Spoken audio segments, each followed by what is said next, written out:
Major Nabeel अल हक real estate. आज हम बात करेंगे प्रॉपर्टी टैक्स जो प्रेजेंट बजट में 2022-23 इम्प्लीमेंट हुआ है उसके बेसिकली इंपॉर्टेंट पॉइंट्स पे। और ये है these points have a direct bearing on the future cell and purchase of plots, flats and houses. पहली बात यह कि टैक्स चेंजेस हम बताते हैं नटशेल में हुई क्या। Advance tax both filer non filer पे इंक्रीज हो गया है। कैपिटल गेन टैक्स इंक्रीज हो गया है। एनुअल प्रॉपर्टी टैक्स जो इमूवेबल प्रॉपर्टी मीन फ्लैट जो मूव नहीं कर सकते, घर प्लॉट्स, इन सब पे हो गया। लेकिन टैक्स रिलैक्सेशन हुई है फ्लैट्स पे और अपार्टमेंट्स पे। सबसे पहले हम आते हैं एडवांस टैक्स पे। लास्ट ईयर जो प्रीवियस ईयर था उसमें 2021-22 में 1% फाइलर पे था और 2% नॉन फाइलर पे है। अब करंट ईयर में इसको फाइलर को 2% कर दिया है और नॉन फाइलर को 5% कर दिया है। अब एडवांस टैक्स एफबीआर वैल्यू जो होती है प्रॉपर्टी की, जो एफबीआर ने हर इलाके हर एरिया की उसने कैलकुलेट की हुई है। ये पुराना डीसी रेटिंग है, ये एफबीआर ने अलग से इसको की हुई है। तो उस वैल्यू के मुताबिक 2% और 5% ये अब फाइलर और नॉन फाइलर के लिए इन्होंने इंक्रीज कर दिया। और ये जो एडवांस टैक्स है ये पे बहुत सेलर और परचेजर बोथ पे करते हैं। तो ये अब ये एफबीआर ने अब ये आपको एडवांस टैक्स का ये इंक्रीज कर दिया। इसके अलावा कैपिटल गेन टैक्स आपको ये बताएं। कैपिटल गेन टैक्स ये देता है सेलर देता है जो प्रॉपर्टी बेच रहा होता है। जब वो खरीदता है और जो बेचता है उसका डिफरेंस जो होता है उससे कैपिटल गेन टैक्स निकलता है। वो आगे चल के subsequently we will discuss it out. तो जो सेलर है वो कैपिटल गेन टैक्स देगा। अगर उसने प्रॉपर्टी जब खरीदी और 1 साल के अंदर अंदर वो बेच देगा तो पहले उस 15 था अभी 15 है, देयर इज नो चेंज। 1 से 2 इयर्स में 10 था अभी 12.5 है। 2 से 3 इस तरह आप देखें, लेकिन एक डिफरेंस देखें 4 से 5 इयर्स मीन चार साल के बाद उसके ऊपर कैपिटल गेन टैक्स मीन्स कि somebody selling the property, plot, flats, घर कोई भी बेच रहे 4 साल के बाद उसके ऊपर कैपिटल गेन टैक्स नहीं लगना था।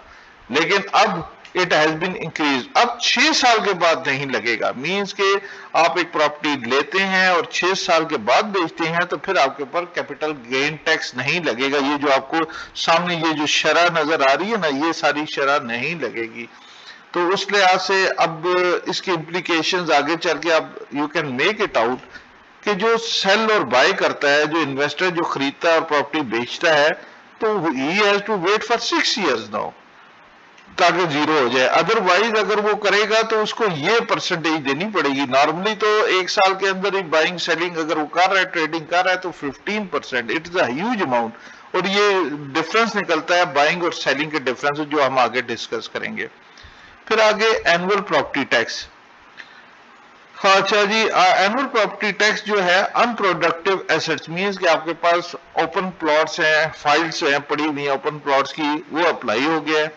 और ये 1% टैक्स है एफबीआर की वैल्यू, जो एफबीआर ने अपनी वैल्यू हर जगह की निकाली हुई है। या फिर अगर वो घर नहीं है प्लॉट्स की शक्ल में तो रेंटल इनकम, तो rental income of FBR value shall be deemed.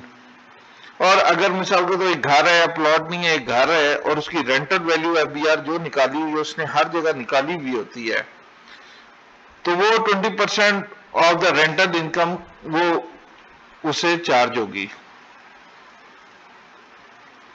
फिर exemptions.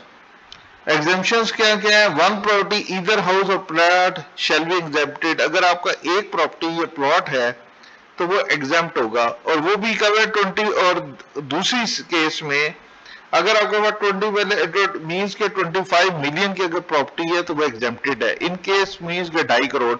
In case more than 25 million, 2.5 crore से ज्यादा है तो tax shall be charge on additional amount. This exemption shall be of one property and for one time only. और जो ये exemption है वो सिर्फ एक प्रॉपर्टी पे है। मीन्स के अगर आपकी दूसरी प्रॉपर्टी है तो फिर उसके ऊपर जो भी अमाउंट होगा उसके ऊपर चार्ज होगा। ये 25 मिलियन उस केस में है जो आपकी वन प्रॉपर्टी है। In case of more than one property, 1/20 shall not be applied on the second property, means के ये जो 25 मिलियन है, ये सॉरी ये 125 मिलियन जो एग्जेम्पशन मैंने बताई थी वो फर्स्ट प्रॉपर्टी पे है। अगर 25 मिलियन से ज्यादा तो उसके ऊपर टैक्स लगेगा। अगर आपकी दो प्रॉपर्टीज हैं तो फिर इसमें 25 मिलियन वाली जो एग्जेम्पशन है वो नहीं अप्लाई होगी। वो ये होगा कि एफबीआर उसकी वैल्यू जो उस इलाके में है, जिस जगह का है, तो उसकी वैल्यू इवेल्युएट उसने लिखी हुई है तो उसका डायरेक्ट 1% आप टैक्स देंगे।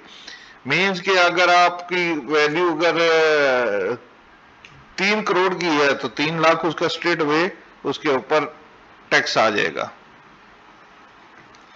टैक्स रिलैक्सेशन, हाँ एक रिलैक्सेशन फ्लैट्स और अपार्टमेंट्स में है कि capital gain tax on flats apartment shall be exempted in the second year. जो सेकंड ईयर होगा उसमें फ्लैट्स और अपार्टमेंट्स में एग्जेम्प्ट होगा। सेकंड ईयर में आपके tax relaxation capital gain tax means के बेचते हुए जो आप टैक्स देते हैं वो नहीं होगा।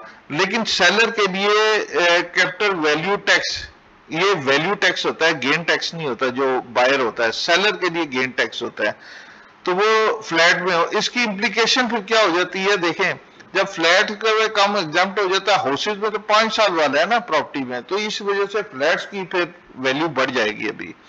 अब इसके इंपैक्ट रियल एस्टेट में क्या है? रियल एस्टेट में इसके ऑब्वियसली इसके बड़ी इंप्लीकेशन है रियल एस्टेट सेक्टर में।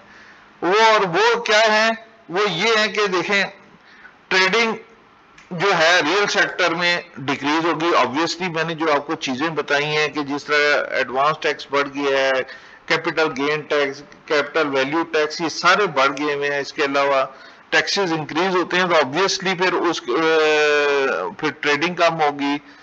अब जब ट्रेडिंग होती क्या है, खरीदा और बेचा, अब 6 साल तो कोई नहीं इंतजार करेगा ना, 4 बार, तो अब वो परसेंटेज भी अच्छी बनी है। तो इस वजह से अब ये फाइलर नॉन फाइलर का रेट 5% नॉन फाइलर, 2% फाइलर हो गया, तो बहुत बड़ा फर्क पड़ता है। और इसका इम्प्लीकेशन इन्वेस्टर पे रियल एस्टेट जो है, रियल एस्टेट सेक्टर को जाहिर बात है उसमें उसका इंटरेस्ट खत्म हो जाएगा, प्राइसेस भी डाउन हो जाएंगी। इधर आप समझें एक बात को, अब जो इन्वेस्टर है जिसने अभी रखी हुई है property, obviously he has to sell it out, और प्रॉपर्टी वैसी डाउन हो तो वो अपने रिलीज करेगा एसेट्स को। जब रिलीज करेगा तो मार्केट में एक्सेस हो जाएगा, फिर फायदा वो उठाएगा जो एक्चुअल बायर है। इसकी इंप्लीकेशंस ये फायदा है कि डिस्करेज हुआ है इन्वेस्टर, और जो रियल जो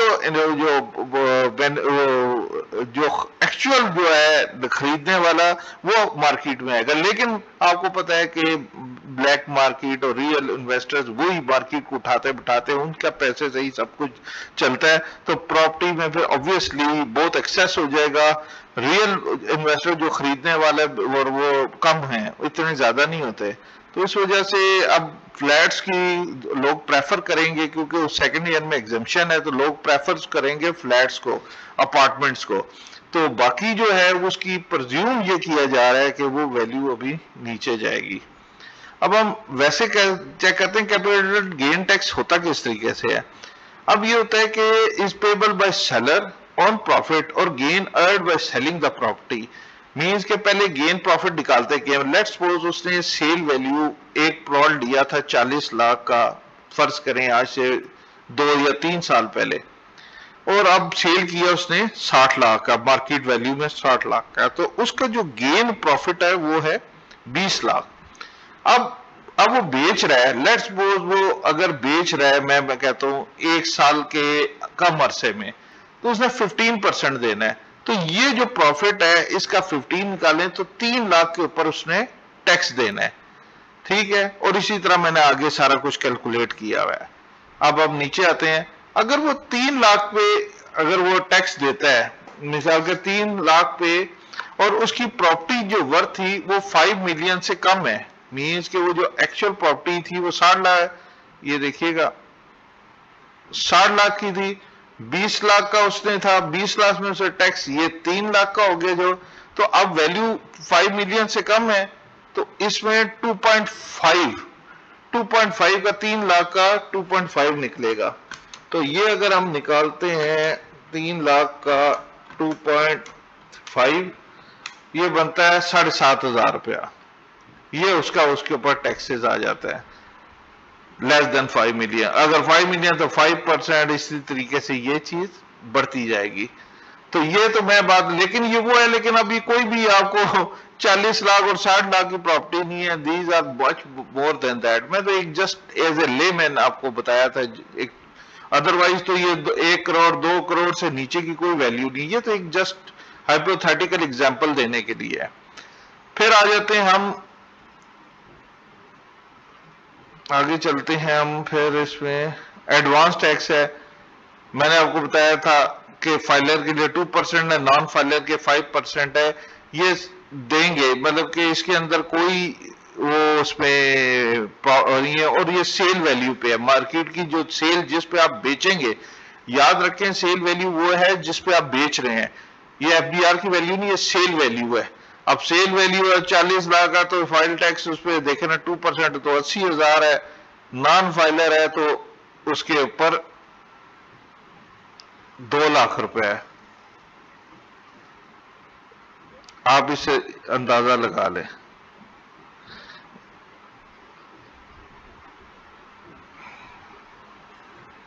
ये 40 लाख, सॉरी इसको 40 करते हैं, 40 लाख है तो ये आप देख रहे हैं 40 लाख है तो 80,000 फाइलर दे रहा है 2% पे, और नॉन फाइलर 2 लाख रुपया दे रहा है, उसकी सेल वैल्यू पे एडवांस टैक्स दे रहा है।